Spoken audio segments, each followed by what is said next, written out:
Bible Worm, reading the Bible with Bible Worm.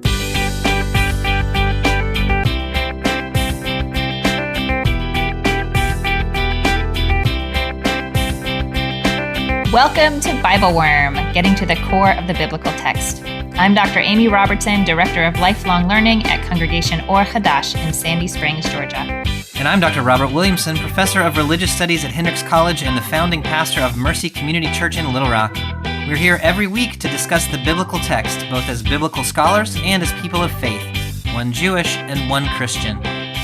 It's a special episode day! Today we are reading not from the narrative lectionary, but from the Jewish lectionary, a section from the book of Exodus called Mishpatim, read in synagogues around the world on January 29th this year. And today we are joined by Laura Kahn, the board chair of an organization called Jewish Interest-Free Loans of Atlanta, which works to enact one specific teaching from Mishpatim. We'll read a small section of Exodus 22 together, and then talk with her about what it looks like on the ground in terms of values and ideals, and also in terms of practicalities to walk this walk. Thanks for being with us.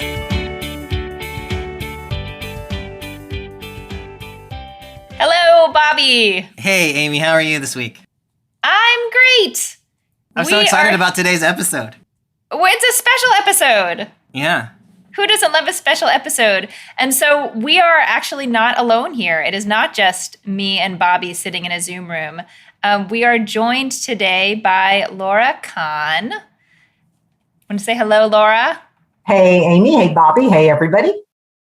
Laura is here in her role as the board chair of an organization here in Atlanta called the Jewish Interest-Free Loans of Atlanta, which we're going to get a chance to hear some more about in just a little bit. But I thought first I would offer some introduction to the lectionary that we are looking at today, which is not the narrative lectionary. No, it is not. Oh, no, it's not. I'm especially excited to be reading with you this week because we're following the Jewish lectionary. Yeah. So let me explain for our listeners who might not know a little bit about how Jewish readings work week to week in synagogue communities. So the Torah, aka the Pentateuch, is divided into weekly portions. And we go from Genesis to Deuteronomy every year, and we move incrementally through the 5 books. So, Bobby and I have joked before that, we might be out of those first 5 books within maybe 4 weeks of the narrative lectionary, and we spend our whole year in those books. And so we get into some of the details that we're not able to cover if we're covering more ground as we do in the narrative lectionary. Each of those weekly portions in the Jewish community is called the parshah, the weekly parshah. Some communities read the entire parsha every week, which is usually roughly 3 chapters. Some read a section of the parsha, a third of it. But in any case, over the course of the year, we go from Genesis to Deuteronomy and then right back to the beginning of Genesis. So here in January, we are looking at the text that will be the weekly parsha for January 29th, which is still in the book of Exodus. The parsha is called Mishpatim. All the parshas are named for the first sort of distinctive word in the parsha. So you wouldn't have a parsha called like and or these, because there are too many of those. But this parsha is called Mishpatim, which you could translate to rules or laws or judgments or something like that. It comes from the root word meaning to judge. And the parsha has a very wide array of rules, some of which are obviously connected to each other, and some of which it's a little hard to discern what the connection might be. Some of them appeal easily to our modern sense of justice, some of which are really ritually oriented, and some of which you'd probably be very surprised to find in the biblical text. But today we are focusing on just 7 verses from that is focused in particular on economic justice. Bobby, you talk a lot about economic justice. I do talk a lot about economic justice. It's true. It's true. But usually when we talk about it, it is, it's coming at it through the text that we're reading together, which is more the prophetic we've talked about it through Amos, we've talked about it through Isaiah. Yeah, I feel like I'm forever saying, both in the prophetic text of the Hebrew scripture and also a lot in the New Testament, like, hey, the community that's being envisioned here is the community of the Torah, right? It's the community of Deuteronomy. It's the community of Mishpatim, but we never actually read those texts. And so there's kind of this, gesture toward a thing that we have never actually vocalized probably on the podcast with any depth. And so I'm super excited to be reading this with y'all, because this gives us a chance to really, it's a small little section, but it gives us a chance to really dig in instead of this sort of broad gesture to like the kingdom of God, right? This is what it looks like on a practical level, how you live your life, how you relate to your money and your neighbor, that, it's sort of informing all this whole other conversation. But I'm excited to kind of dig into the more specific details of how it works. Yeah. So I'm excited about that, just period. End of story. I'd be excited about that. Yeah. But today, having Laura with us offers this sort of other level of opportunity, because the organization for which Laura is the board chair works very specifically to bring about these concrete teachings in the world. Like, what would this look like to enact this teaching? And so we're going to dive into some of the text in just a minute. But Laura, I would love to just hear from you a little bit about JIFLA, is Jewish Interest-Free Loans of Atlanta, JIFLA, about your mission and your work in the world. Great. Thanks so much. Yeah. So, JIFLA is the Jewish Interest-Free Loan of Atlanta, as you said, but we are part of actually an international federation of interest-free loans. And not every interest-free loan fund belongs to it, but just to give you a context, there are about 25 in different U.S. cities. And also part of the International Federation is 4 up in Canada, Toronto, Montreal, Winnipeg, Alberta. So just, not necessarily it's not New York, okay? Mm-hmm. And Jerusalem, Melbourne, Australia. So you can see what a kind of fundamental ingrained principle this concept of interest-free lending is. And we started up in Atlanta about 11, 12 years ago. There are some interest-free loan funds in the United States, in New York, San Francisco, LA, that were started in the late 1800s. Oh, wow. Yeah, so they've been around for a long, long time, have millions of dollars in funds. Like I said, we were a relatively late entrant as a formal institution in Atlanta, although there's been a lot of informal interest-free lending that goes on in any case for many, many years in Atlanta that, was just kind of happening through synagogues and individuals and other funds. So I can tell you a little bit about how we function in our mission. And so we state our mission as promoting financial stability and allowing Atlanta Jews to live their best lives is kind of the core mission. And we do this by making interest-free loans of up to $10,000 each. We are the only organization in Georgia doing this. And kind of the cool thing about interest-free lending is that the money is recycled indefinitely. So all of our money comes from contributions by individuals that we, fundraise. And that's one of our big pitches. The really cool thing is we've got over like a 95% repayment rate. So it's kind of like, I think a lot of people are very familiar with microlending, right? Mm-hmm, mm-hmm. Really hot thing now for a couple of decades.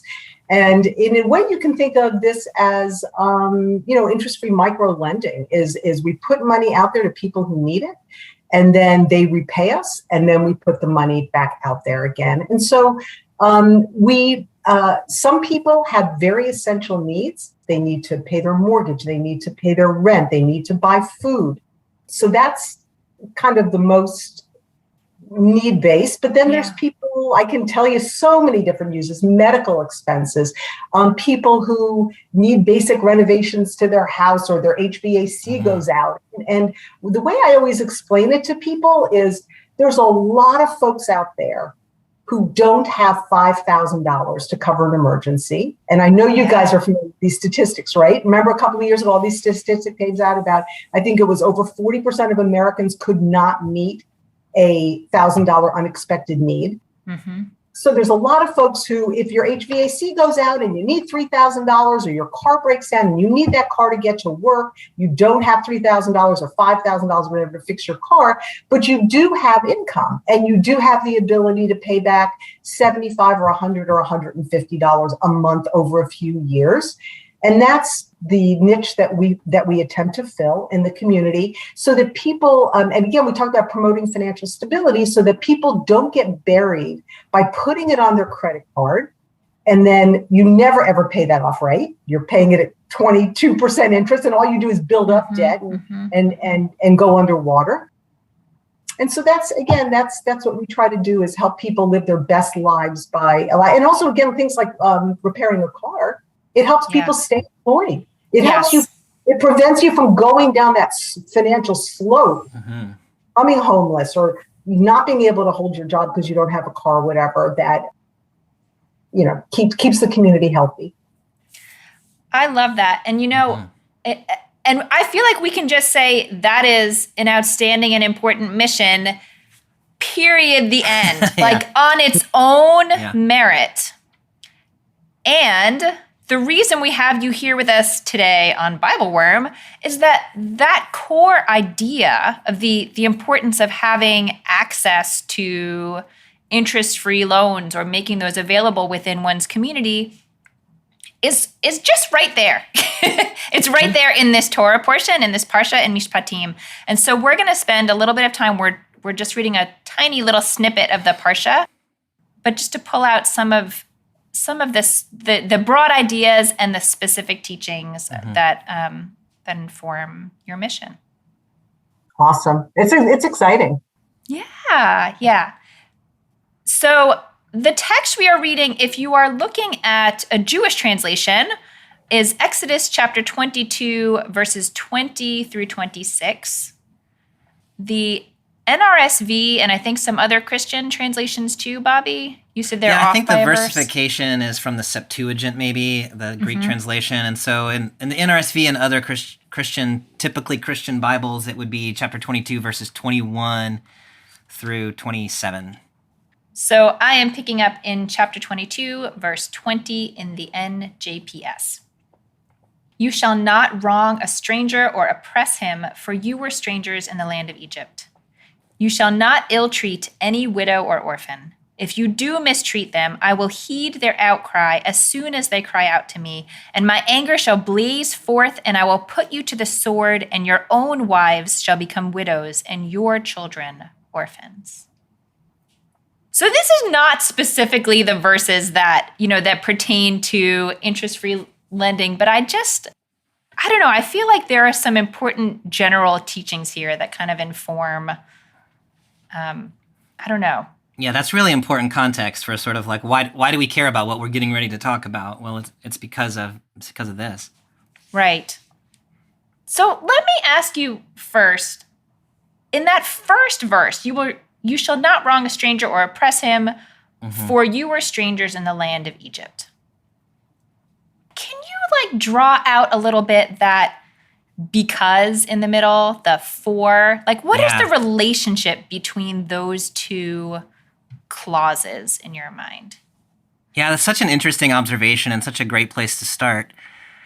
That word that's being translated stranger in the NJPS in Hebrew is ger, which means sort of a resident alien. It's not somebody far away from you, but somebody who is from far away, who is living among you. So resident alien is really kind of how we would say that, even just colloquially. And so this is about how do we treat people who are not from our ethnic or religious group or from our citizenship in the modern world, who live with us. And I love what you're saying there about because you used to be that person, and having this memory of when the Israelites for a time were treated well in Egypt, and then for a time they were enslaved in Egypt. And so they kind of have both of those memories. But the way that I tend to read this is you have experienced what it is like to be wronged by people among whom you live. And we don't do that, right? This is not the way the people of God are going to conduct ourselves. So you've experienced it, but instead of, taking that out on someone else, you need to orient yourself so that you create a world in which that doesn't happen anymore. I think that's such a lovely way of starting that. And, not too far down the line, you get to people who don't remember having been enslaved in Egypt, within a couple of generations. And so this is a memory that you have that you yourself have not experienced, but you know what it's like because it's in sort of the memory of the people. And so even though you yourself have not necessarily experienced being a stranger, your people know what that's like. And so it's incumbent upon you to live out of the experience of the past in order to create a better present and future. I was going to say, it's just a statement of empathy. And realizing, like in America, we all know that all of us were Gers at some point, right? Yeah. And everybody's family came over at some point. I don't know. I always think we went and lived in Israel twice, just for 6 to 10 months each time, and my Hebrew is terrible. And each time I came back, because here I'm living in America, I'm highly educated, blah blah blah, and each time I came back, I had such incredible empathy for immigrants who struggle with the language. Because when I was there in Israel, I always felt dumb, right? I couldn't communicate. I knew I was a smart person, but I couldn't communicate. And I look at people now and I think, that's how they feel. And I think the feeling of empathy, which is emphasized here, is just so important. Yeah. I was remembering when I read this text this time around, a conversation you and I had, Bobby, back when we were reading Genesis, when God is talking to Abraham. He might even have been Avram at that point. It's pretty early on.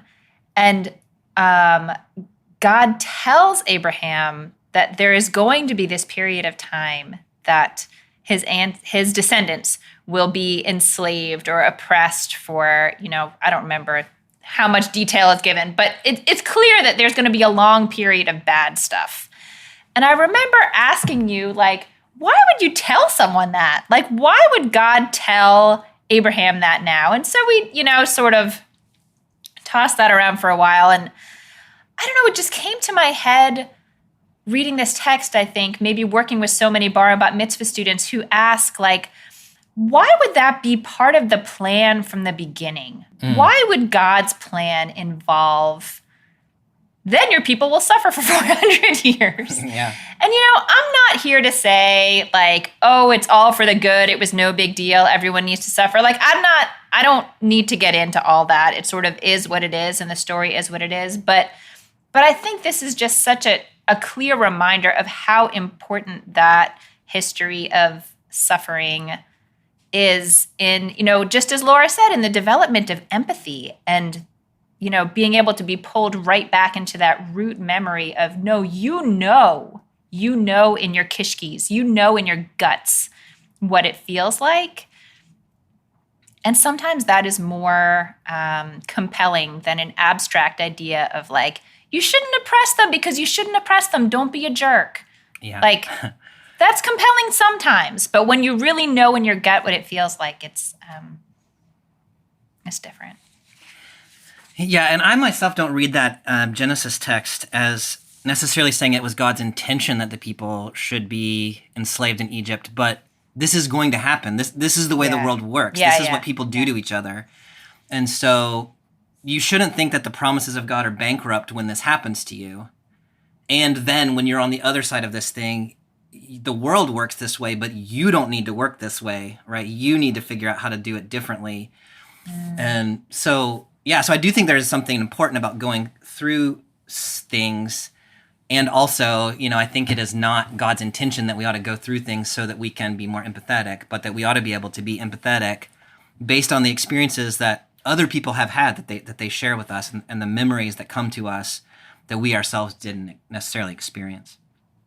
That's really helpful. Thank you. Okay, but then the text moves us from this shared memory to the widow and the orphan. Yeah. Will you bridge us from the not oppressing the stranger to the widow and the orphan? I mean, y'all might have some more thoughtful ideas about this. To me, these are people who are sort of systemically disadvantaged in the structures of Israelite society the way it was conceived at the time. So if you are unattached from a patriarch, then you're vulnerable in society. And here, so the stranger, the resident alien, is detached from the whole sort of social network. The widow and the orphan, likewise, if they don't have a family that's looking out for them, they sort of they run the risk of falling in between the cracks. And so this instruction, as I read it anyway, is you need to be looking out for the people who are most vulnerable among you. In this case, stranger, widow, orphan. But I think you could probably translate that, into modern times in other ways. Like look around and see who are the people in danger of falling through the cracks of the social fabric, and those are the people who you really need to look out for. What would y'all say about that? I mean, I think I was thinking pretty similarly in terms of the bridge between those things. Like it sort of starts you in this shared root experience of the immediate audience of this text, and then bridges you out one step. Like maybe, okay, so you've been vulnerable by being the ger. Maybe you haven't been a widow or an orphan, but you've got to see that connection. Yeah. So it's not simply the things that you yourself or your people have experienced, but the ability to empathize with others who are in similar situations that are not your experience. I love that, Amy. I think that's exactly right. Yeah, that's great. I think what I don't know if I can say it entertains me, but it entertains me. There's just such a hard stop here. God's like, nope, you are not not gonna do that. Yeah. It reminds me of this is a very strange story to tell, but again, this is how my mind works. When my son was very little and was learning various ways he could try to make me do his bidding. Yeah. And he decided some evening to just I don't know, he was 2 or 3 years old or something like that. He just pulled down his pants and peed against the wall in the living room to express his displeasure at something. Yeah. And I can be a flexible and probably overly compassionate parent sometimes, but I was like, oh, nope. Even I know there was a hard stop right there. It's bedtime now. It's 5:30. Yeah. Well, clearly you can't control yourself, so you're going to bed. Yeah. But that's what I see here is God oh no. I love that. No, yeah. I will put you to the sword, friend. Yeah. That will be the end of that. Now that last verse, I will kill you with the sword, and your wives will be widows, and your children will be orphans. To me, that is so interesting. I mean, first of all, I don't think God probably, has a sword. Do you know what I mean? I think this is suggesting that political forces will be motivated that will take vengeance on you. So I read this as, look, if you establish an unjust society, injustice is going to come back to get you. And, we can see that in the framework of God's plan for things, but I don't see it as God's going to swoop in on a divine chariot with a divine sword. But this is the way it's going to play out in the mundane sphere, which has a divine sphere behind it. So that seems right to me. If you mistreat people, then, you who are above mistreatment, right? You who are taken care of by the social fabric should not think that this is inevitable. That it can never happen to you, because it absolutely can happen to you. And if you don't look out for people, then it's going to come back to get you. I think that is really important. The French Revolution. If you let them eat cake, and the people will rise up against you. Yeah, that's right. The other thing I love in there is where in God's voice, when they cry out to me, I will surely heed their cry, suggests to me that God has sort of a particular inclination to listen to the voices of the people who are oppressed or the people who are being mistreated in a society. Not that God doesn't also listen to other people, but there's that's the bat phone, right? The ear is always attuned to those things, and you can bet that God will respond when that happens. It's like God is listening to the people that society ignores. Yes. Yeah, and I really do get a sense that if you are given a certain amount of power by society or a certain amount of comfort by society, you have an obligation to use it in a certain way, and there will be consequences. Like this, again, like the first part, this is not just everyone should be nice. Right. There is a clear right and wrong, and a clear sense that justice will be exacted. Yeah. And when I was reading this, I thought a lot about the importance of the church in African American society and how, when a people has been oppressed over a long period of time, how central the church has been to, over the last, 300-400 years to giving African Americans a sense of hope and a sense of connection. And I thought about this when reading this verse, how the oppressed, turn to God for hope. Mm-hmm. Yeah. Okay, should we move into the specifics? Let's do it. Yeah. Okay, so I'm picking up then in 24 in the NJPS. If you lend money to my people, to the poor among you, do not act toward them as a creditor. Exact no interest from them. If you take your neighbor's garment in pledge, you must return it to him before the sun sets. It is his only clothing, the sole covering for his skin. In what else shall he sleep? Therefore, if he cries out to me, I will pay heed, for I am compassionate. Where should we start with this one? My starting place is weird, so maybe you have a better starting place. No, I want to hear your weird start. Once you've said that, there's nothing else we can do. We I have to start in your weird starting place. Okay, so,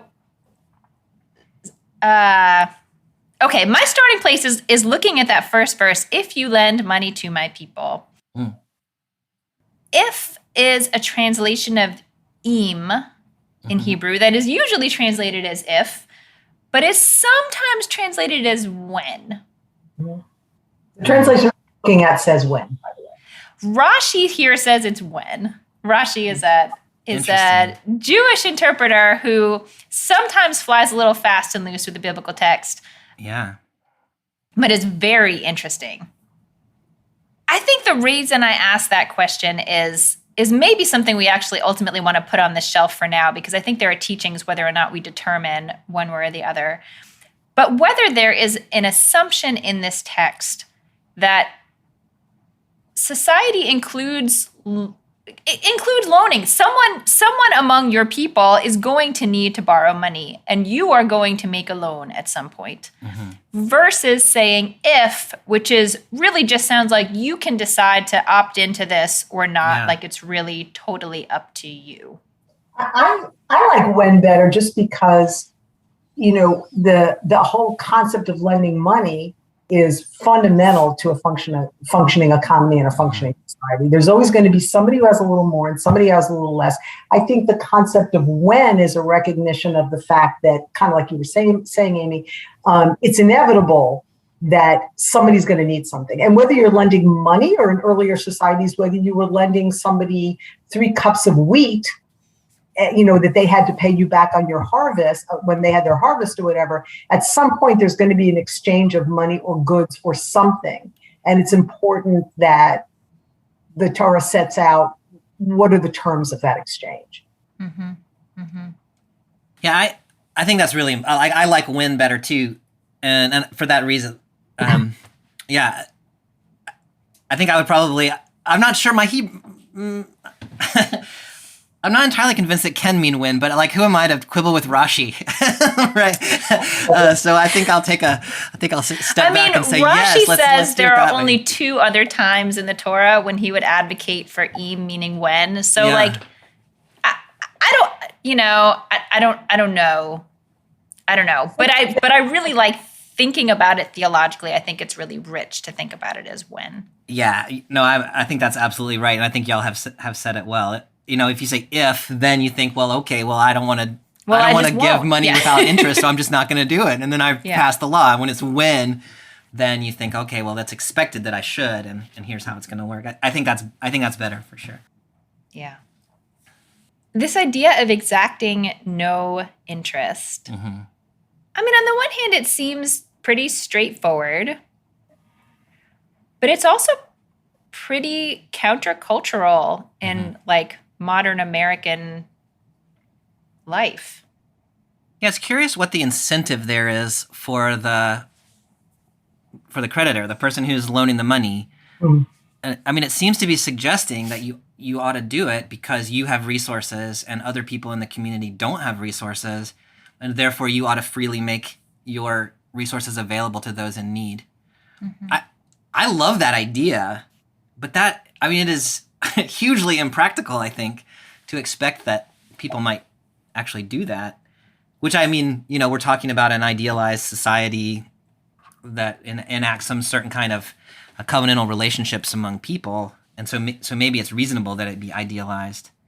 Yeah, Bobby, what I'm reading there is I put the emphasis there on to my people.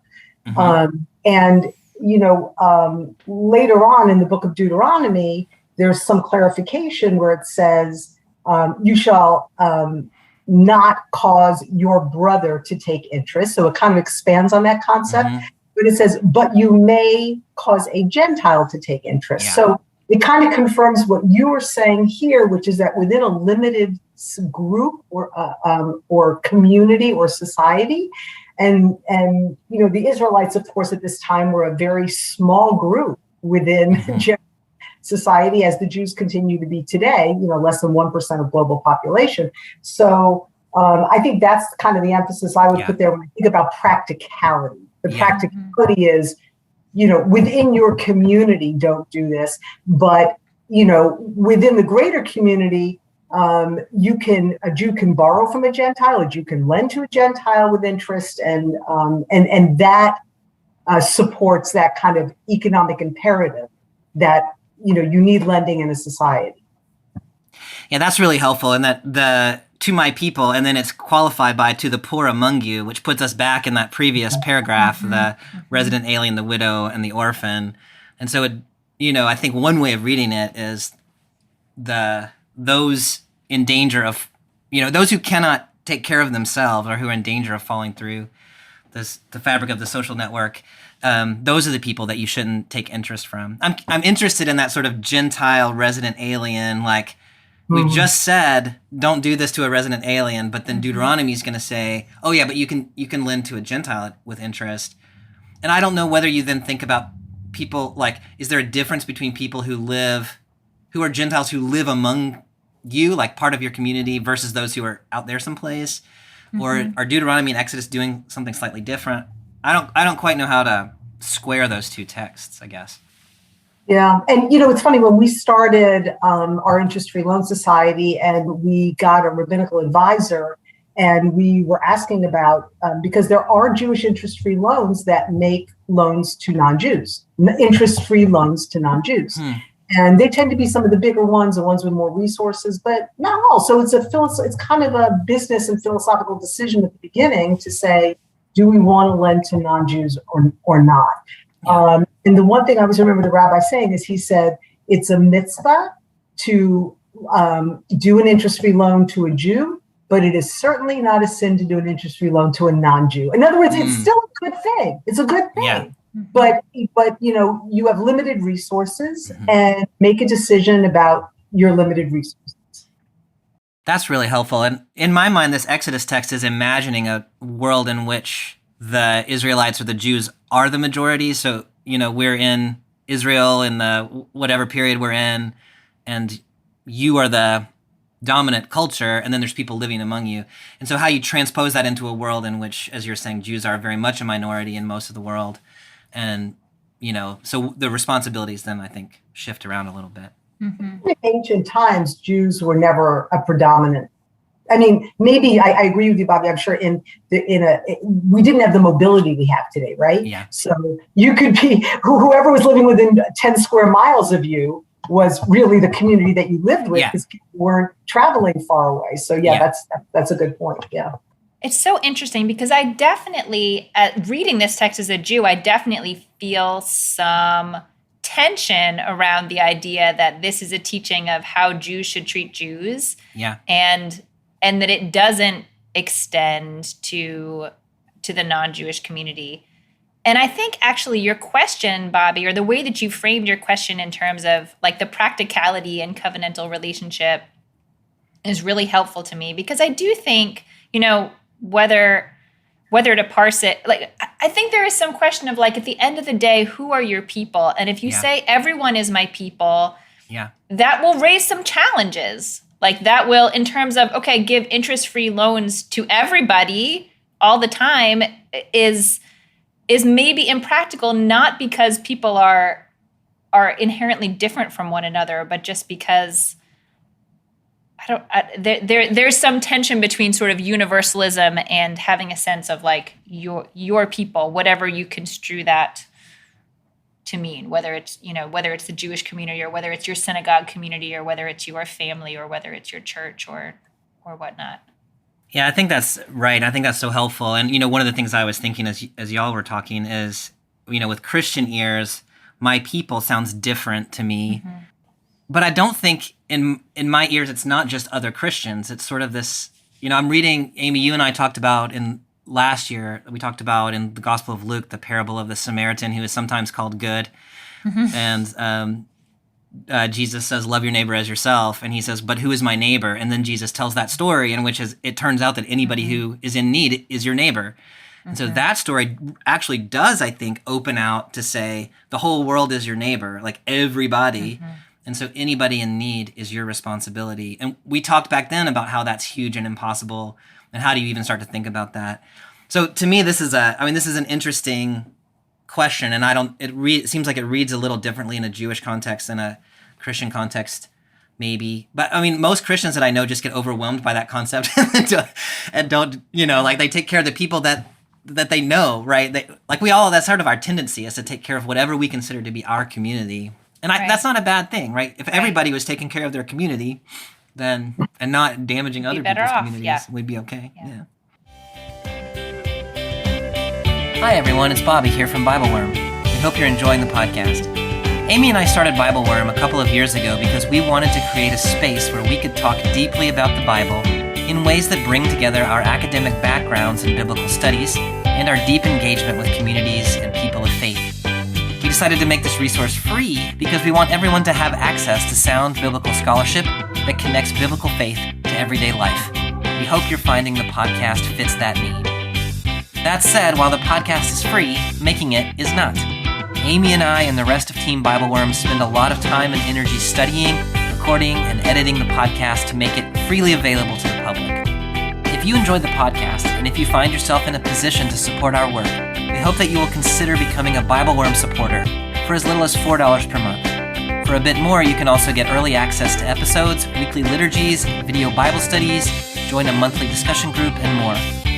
We realize not everyone is in a position to support the podcast, but if you appreciate our work and want to support us, we hope you'll check out our Patreon at patreon.com/BibleWormPodcast for more details. Thanks so much for listening, and now back to this week's podcast. There's one last little bit of text that we read that I want to dive into before we just ask Laura some more questions about JIFLA. And it is this: if you take your neighbor's garment in pledge. Yeah. What are you picturing? Like, what is the scenario here? I love this so much. Yeah. It's so the way that I read this is if I loan you money and, what I'm going to take back as the guarantee of the loan is going to be a garment from you. And then I'm going to have to give it back to you every night. Like, I think the way that I read this is like, okay, I got your coat, and now when the sun sets, I'm going to come back and give it to you. I'm going to come back in the morning when the sun comes up, and I'm going to get it back from you. And it's just so much work that's not even worth it. And so, like, you wouldn't do it. But underneath that seems to me like a concern about the dignity and even a little bit the comfort of the person. Like, we don't want being in debt to rob you of something so basic as the clothes in which you're going to sleep. Mm-hmm. And so, the way that I kind of would extrapolate this is when we're involved in economic transactions with people, we should never be engaged in them in a way that robs people of their dignity or their capacity for sort of the basic comforts of life. Mm-hmm. I kind of love this image, but I think it plays out in all kinds of other interesting ways. Yeah. How do you read that? I mean, really, like, similarly, and I just have this sense that like if you really need a loan, you'll agree to a lot of things. Yeah. Mm-hmm. And so I feel like this text to me is saying like, even if the other person agreed to something, that doesn't mean you can do it. I love like, that. Yeah. You might be able to say like, well, it's fair. Like we had a contract or whatever. And this text is saying, no, like you can't. It gets cold in the desert at night. Mm-hmm. You have to have something to wear.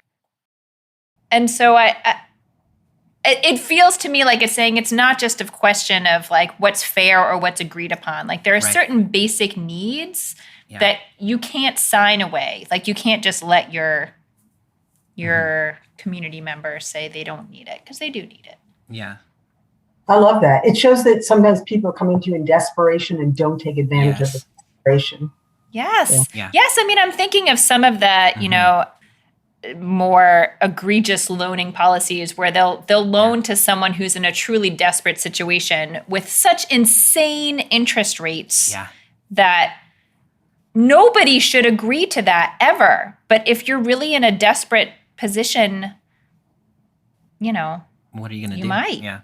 We've actually refinanced a couple of those loans, not a ton, but where people were so desperate that they went to this like payday loan kind of places. Yeah.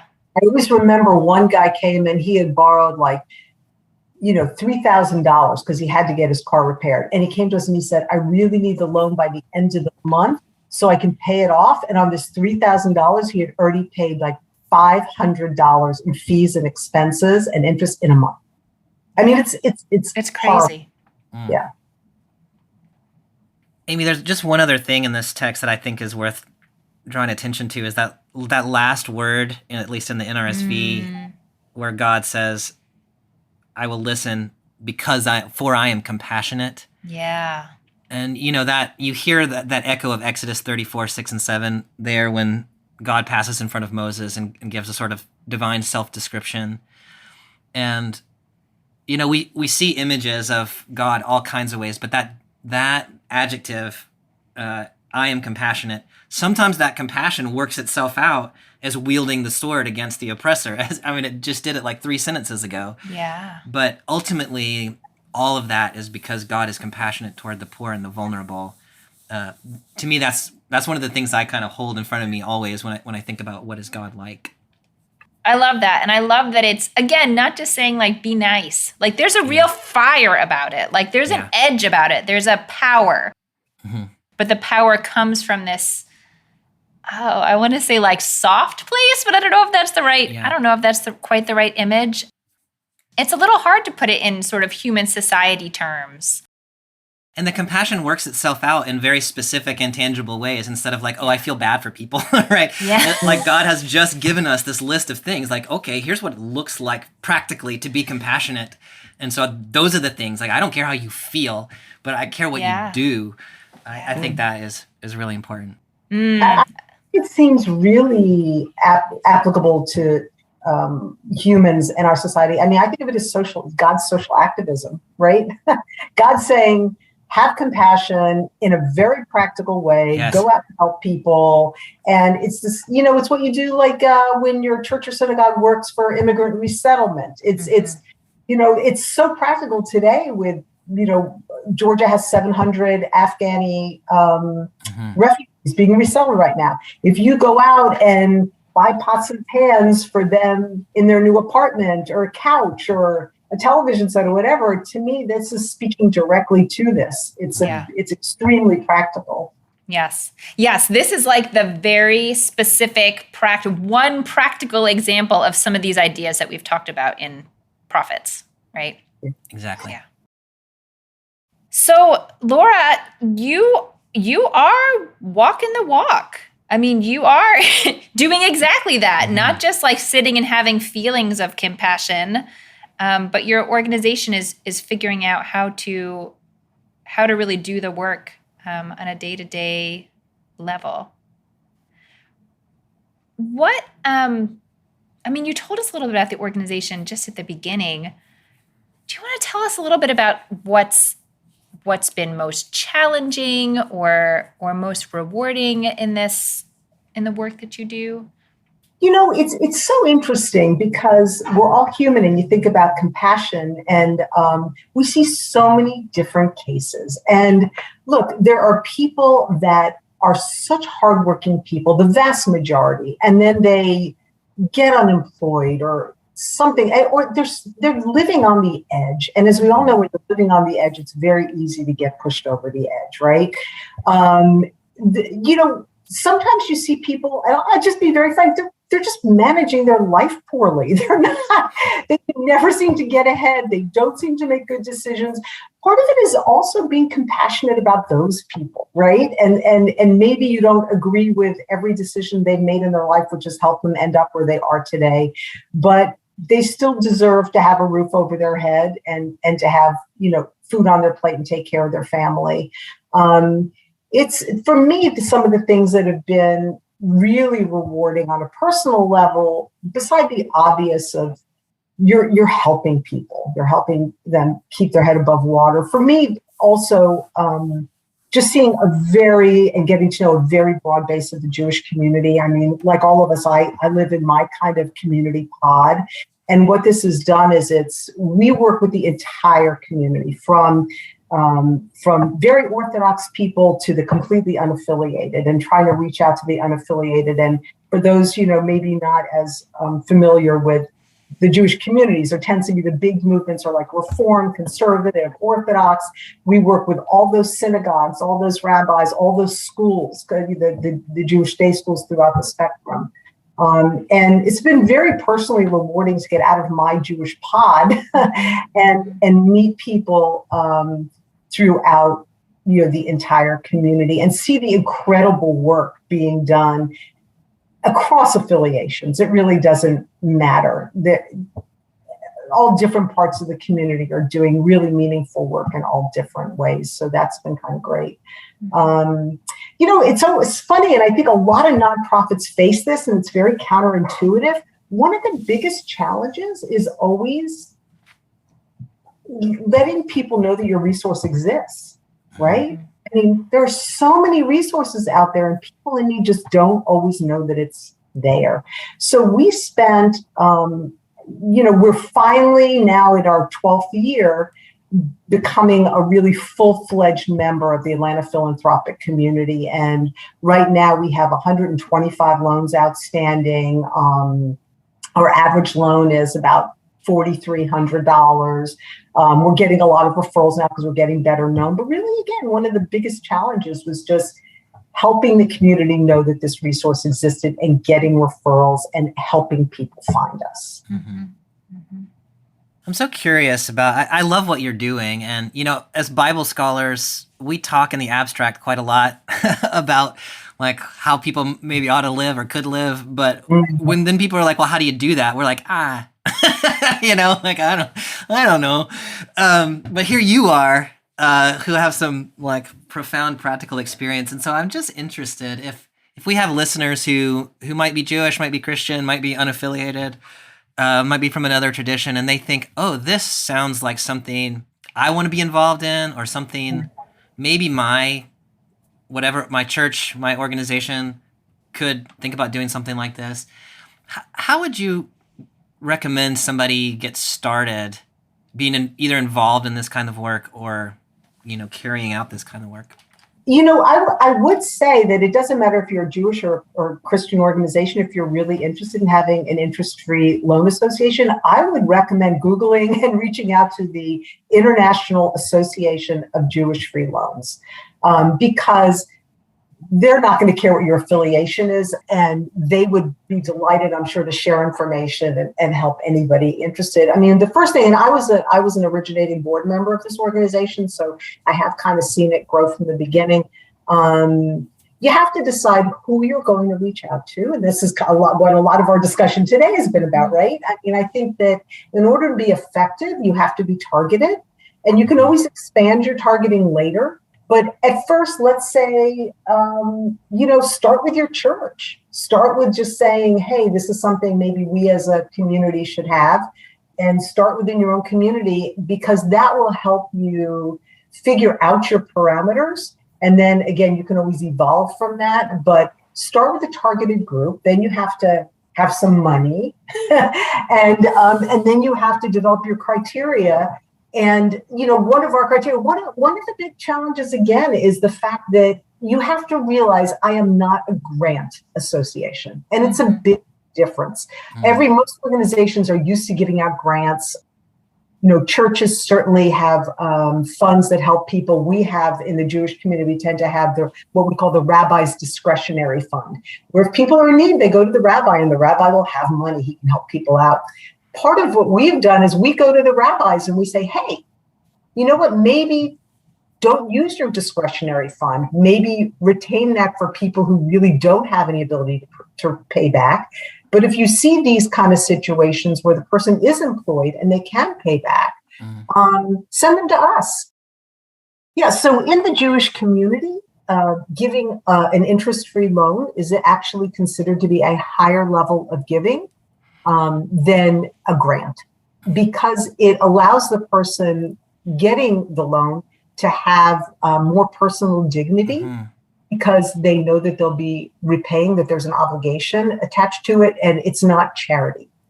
And so that's one of the things, again, we try to communicate to the community. And again, back to challenges, is a lot of people, they'll say, oh, I'm not that desperate. I don't need to go to JIFLA. I'll figure it out. Well, putting it on your credit card at 22% interest is not figuring it out.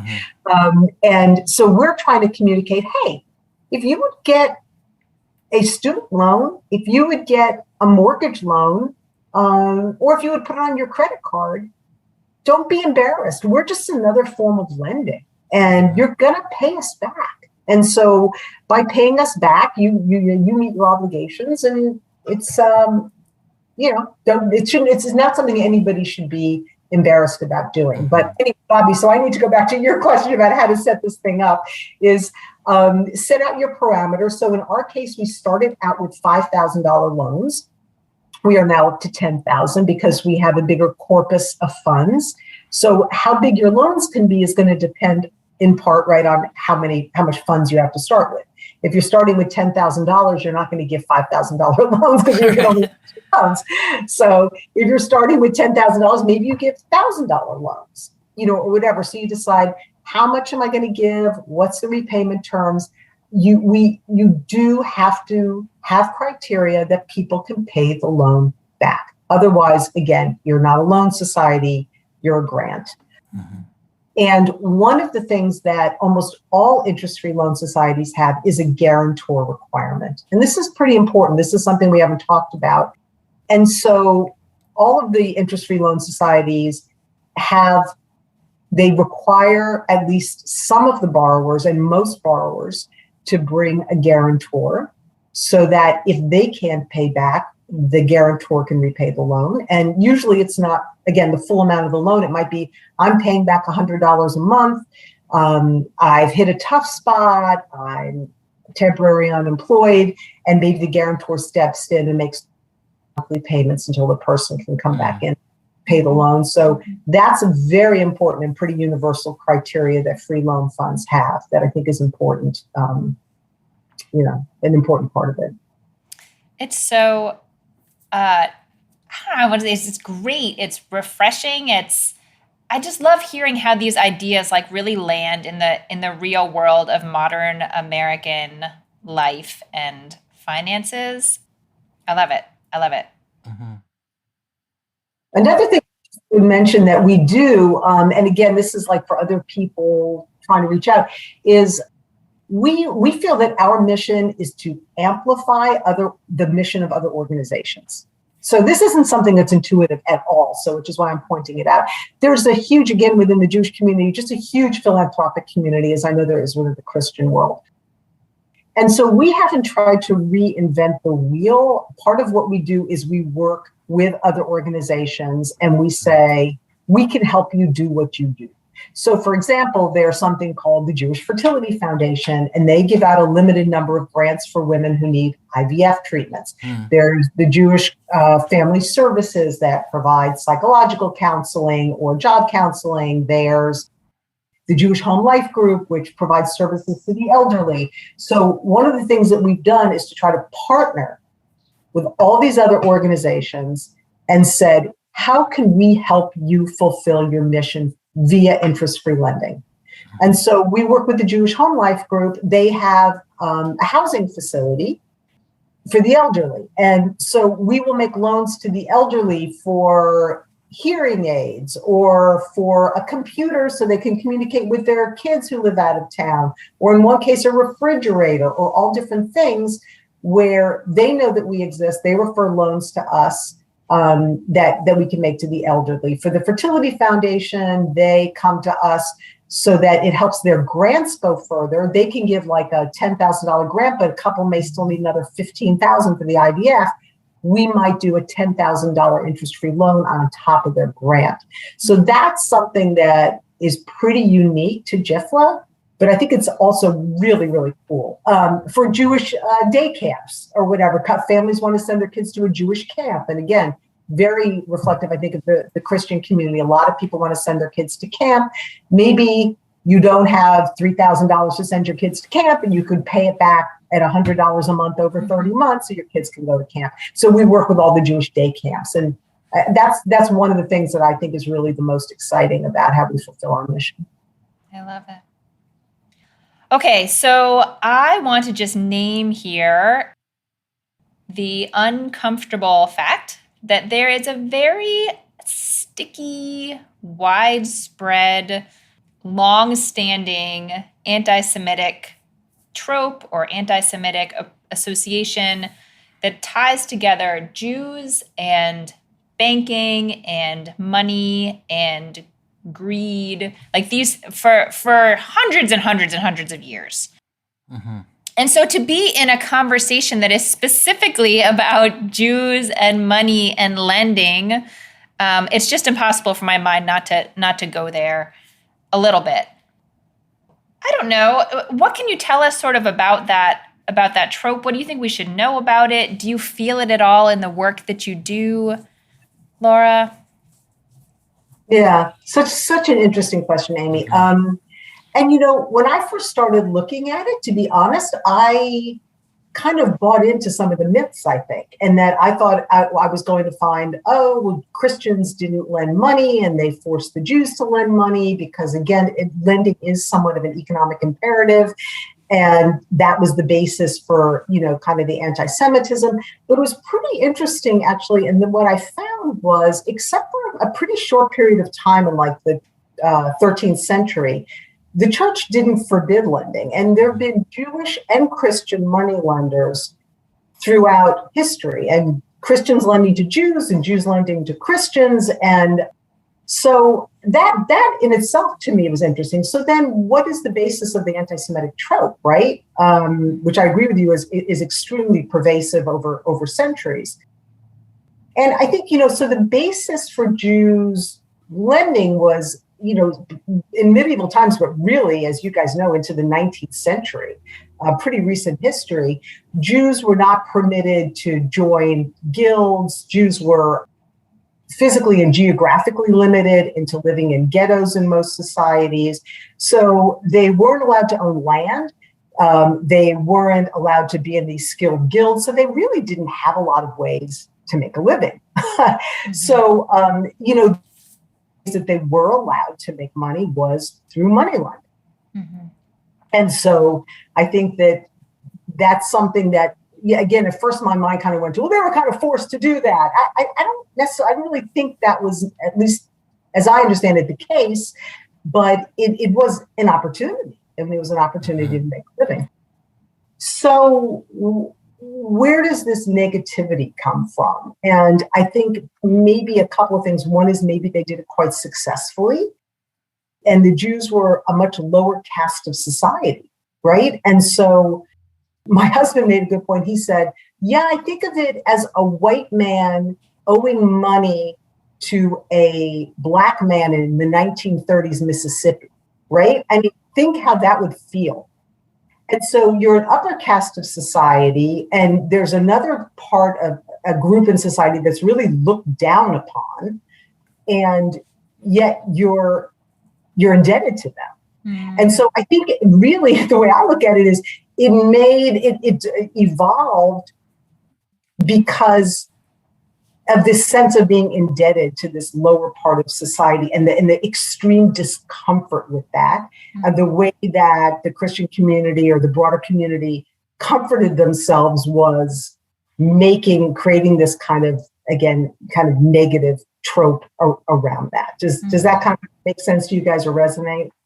That's so interesting to think about it in terms of really power structures. Like on the one hand, you are the lower class and you don't have power, but on the other hand, you have made this loan and so you do have power, and that is it's an uncomfortable place to be in society. And so I could see how, all kinds of stories would evolve to make the higher class, whoever that higher class is, feel better about the situation. That's the way I normally, you hear this trope getting played out even still today. Usually it's coded with like globalists or something, like there's ways of talking about it. And it's, in my experience, it's almost always people who feel like they should have made it, but they have not made it. And so they're angry at people who they perceive as having made it, and are then trying to bring them down and or think about like ways that they made it like illegitimately. Mm-hmm. So they, I think what you're saying makes a lot of sense to me. Yeah. I mean, and it's interesting also just looking at poverty and society, right? And so I was actually looking at some data, and Jews, certainly the poverty exists in the Jewish community. Again, in contrast to that societal trope of Jews are rich. Well, we wouldn't exist. All these interest-free loan societies around the country and around the world would not exist if all Jews were rich. So it's estimated that, around 15 to 20% of Jews are living at below 150% of the, official poverty level. So, not an insubstantial portion. But the fact is that, there's less Jews in poverty than in overall society. But the correlation there, when you look at, I was looking at some interesting data on religion and poverty, and really where you see the correlation is education, as we all know. So Hindus, like 50% of Hindus in the United States have at least one graduate degree, and 40% or 1/3 of Jews, and like 30% of Presbyterians, whatever. And when you look at the correlation between education and poverty, it's a totally direct correlation. Yeah. So that tends to be the driver is not religion, it's education, but sometimes there is that association between the religion and the income level. This conversation brings me back, as a Christian who is also a Gentile, to something we were talking about earlier, which is that in Deuteronomy, it's okay to take interest from a Gentile, but not from a Jew. And so it's interesting that the sort of insider-outsider dynamic that's sort of inherent in the Torah that places somebody like me inherently on the outside. And, so there is sort of in the text this, you can sort of see the seeds of this problem starting out, I think, a little bit. And to say like, okay, well, who are my people? And so to me, that just raises an interesting question about how we, all of us, think about like, who are our people? One way of framing what's happening is within the Jewish community, there are people looking out for other people in their community who are in danger of falling through the cracks. And if others of us would do that as well as the Jews have tended to do that, or at least what JIFLA is doing, thinking of people as our own and like looking out for members of our community, I wonder if we might be able to think about it a little bit that way, that, if we all had a sense of our people, and we're not going to let bad things happen to our people because we feel like it's been given to us by God to look out for those among us who are most vulnerable, like we could kind of all lift each other up at the end of the day. That's nice. I love that. The one thing I think it's important to point out is that in the Torah most of the laws that were given about how we treat people are for all people. Because I honestly don't want the Christian listeners to walk away with the feeling that all these laws in the Torah say, like, only look out for yourself. Yeah. The vast majority when it comes to, even letting people glean from the fields, from the edges of the field, or when it comes to returning lost property, or when it comes to fairness in business, and even, as specific as weights and measures. And when you measure something on a scale, again, when it comes back to when you were selling wheat or other goods, that was measured, treat people fairly, err on the side of giving them more. And all that relates to how you interact with society as a whole, not only with your own people. And I think that there certainly are some instances of that, and the interest-free lending is one example, but it's a much more limited scope, which is of just how to deal with other Jews versus how to deal with society as a whole. I appreciate your saying that. I think that's exactly right. And it's explicit in this text in Exodus 22. This version of it starts out with the resident alien, the one who is not your people but is living with you. You are directly responsible for them, and they are listed first. And remember that you used to be like them. Mm-hmm. Deuteronomy sometimes has a little bit of an anxiety about outsiders, which is not shared everywhere in the Torah. And so in some ways I want to stick with this Exodus text a little bit, where it does read more inclusively to me in the way that you're talking about. Right, you're right. I have loved this conversation. Yeah, me too. Thank you so much, Laura, for spending all this time with us and talking through text and talking through what it looks like on the ground. And thank you for the work that you are doing in our community. Oh, it's exciting. Well, thank you so much. This was really fun. Thanks so much for having me. You guys are awesome. And I love the intellect and the exploration and everything that went into this discussion was really, really fun. Thank you for including me.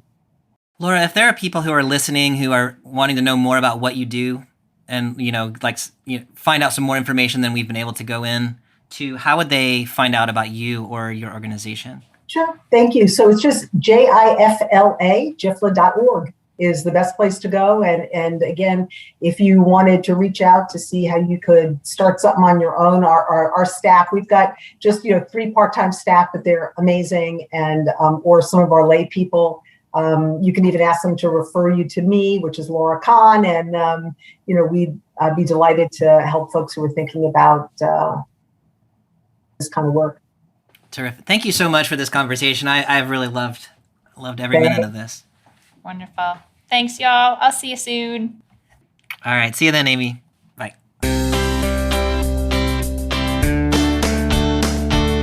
Thanks for joining us for this week's episode of Bible Worm. If you've enjoyed this free podcast, we hope you'll help us keep it going by joining our Patreon for as little as $4 per month. You can also sign up for other goodies like early access, video lectures, weekly liturgies, and more. Visit patreon.com/BibleWorm podcast for details. Bible Worm is produced by Bobby Williamson and edited by Joel and Laura Becker. Our theme song is sung by Colin Bagby. We're grateful to our many supporters for helping us keep the podcast going. A special thank you to our executive producer, Fox Valley Presbyterian Church in Geneva, Illinois. Join us again next week reading John chapter 4, verses 46 to 54, and chapter 5, verses 1 through 18. Until then,